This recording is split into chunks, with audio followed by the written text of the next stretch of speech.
শেষ মুহূর্তে এন্ট্রি নিয়েই চমক লাগিয়ে দিল এই দল। টিএফএ পরিচালিত কাজল স্মৃতি ফুটবলে চ্যাম্পিয়ন হলো টাকারজলা দ্বাদশ। Runners up Tripura sports school. মঙ্গলবার বাগান্ত ময়দানে রোমাঞ্চকর ফাইনালে জাফরের হ্যাট্রিকে এই সফলতা অর্জন করল টাকারজলা দ্বাদশ স্কুল। টুর্নামেন্টের সেরা স্কোরার হলেন টাকারজলা স্কুলের Jafar Debbarma. Fair play trophy পেল সুখময় দ্বাদশ শ্রেণী স্কুল। ফাইনাল ম্যাচে অতিথিদের মধ্যে উপস্থিত ছিলেন টিসি এর সভাপতি তপন লোধ, টিএফ এর সভাপতি প্রণব সরকার, টাকারজলা দ্বাদশের প্রধান শিক্ষিকা সহ টিএফ এর প্রতিনিধিরা। ম্যাচের শুরুতে অতিথিরা দু দলের ফুটবলারদের সাথে পরিচিত হলেন। ফাইনাল ম্যাচে ত্রিপুরা স্পোর্টস স্কুলকে একদমই ছন্দে দেখা যায়নি, যার সুবাদে টাকারজলা দ্বাদশ ৩-০ গোলের ব্যবধানে হারিয়ে দিল স্পোর্টস স্কুলকে। এদিকে ম্যাচের বিরতিতে অতিথিদের উত্তরীয় এবং পুষ্পস্তবক দিয়ে অভিবাদন জানানো হলো। তপন লোধকে অভিবাদন জানালেন টিএফ এর সভাপতি প্রণব সরকার।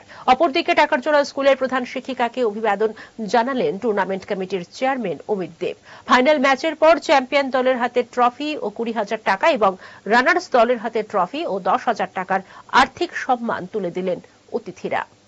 এই বছর কাজল স্মৃতি টুর্নামেন্টে একটা আমি ব্যক্তিগতভাবে উদ্যোগে টিএফ এর পক্ষ থেকে আমারই পাড়ার আমার ক্লাবের সদস্য ফুটবল প্রেমী একটা বৃহৎ অঙ্কর টাকা এবার স্পন্সর করেছে কাজল স্মৃতিতে ৫০,০০০ টাকা।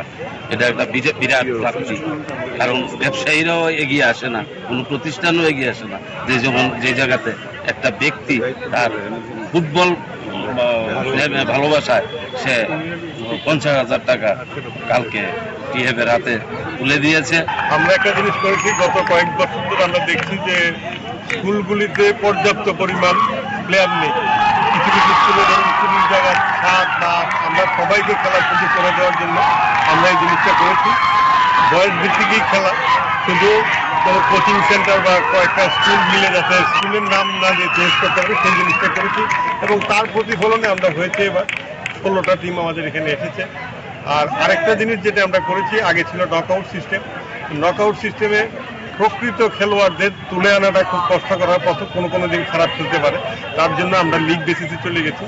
তো আমরা তাতে দেখেছি কি অনেক ভালো হয়েছে। যেমন এবার যারা চ্যাম্পিয়ন হয়েছে আজকে, যারা টাকার জন্য, তারা আজকে তো খুবই ভালো খেলেছে কোনো একটা সময়।